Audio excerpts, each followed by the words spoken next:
What's up, y'all? Now, as we all know, everybody is coming off of a quarantine, or shit, you might still be quarantined. And we all know that even though you're coming off this quarantine, you're probably still spending a whole lot of time sitting at home with the fam, or, you know, by yourself. So because everybody's spending a lot of time at home and you're spending a lot of time with the fam, I want to give you guys a couple of shows that you can binge watch and just continuously watch to your heart's content, because there's a whole lot of episodes to enjoy.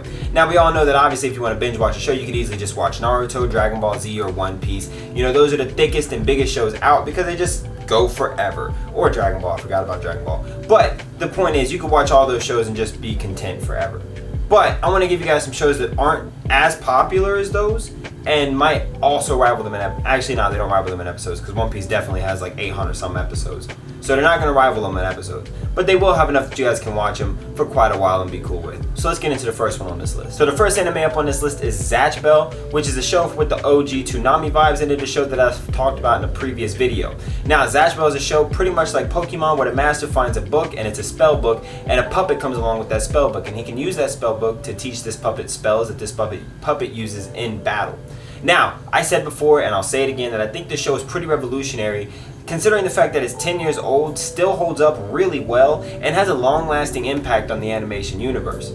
So, go check out Zatchbell. It's got 150 episodes in a movie, so it might not be the thickest on the list, but it's definitely thick enough to get you going for a couple of days. Next up on the list, we got the Monogatari series, and this one is super thick, boy. So the Monogatari series starts you off with Araragi, who battles a vampire, and then he turns her into his familiar of sorts, but she turns him into a vampire, and then he's like, I don't want the vampire powers, but he still wanted to keep her as his familiar. So he goes to a dude and he has his vampire powers taken away, and now he's just decided to go ahead and help every bad bitch in his life get their own aberrations taken care of. Now, there's a bunch of scenes where Araragi gets punched through walls and stabbed with staplers and kicked and killed and all types of stuff, and he survives it for comedic effect, and it actually makes sense why he survives it, because he has that vampire DNA surgeon in him. So, all in all, this series is super artsy. It's so just like aesthetically pleasing in the animation department, and it's almost like genius level of storytelling as well as genius level of animation, and the team that's behind it really did their all with this one. This one is only about 106 episodes, but a lot of those episodes are mini-series that are split into four-part movies, and each part of that movie is about 50 minutes.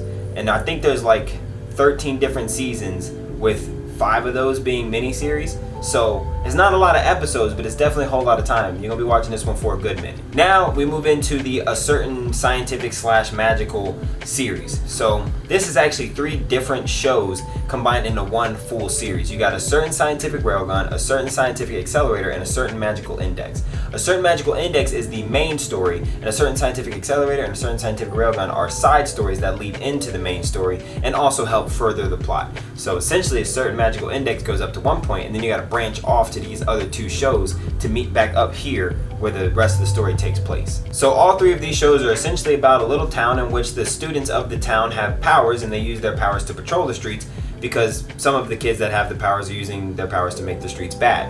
And so all of this kind of culminates into one school that actually rules over all the other schools because they're the best school. Now, there might be a little bit of dangerous activity going on inside this little town, and there might be some secret stuff way underneath that nobody knows about. And that's where the plot gets thick, and that's where the shit gets interesting. So go ahead and check out any one of those 3 shows.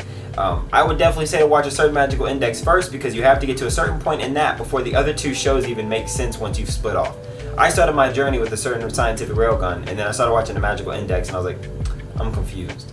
This series in total has 159 episodes and 1 movie, with one of those series getting a season earlier on this year in January. So go check out any of those. Close to last, we got Bakuman, which is a show about a young man that desires to be the freshest manga artist that has ever lived in his entire life.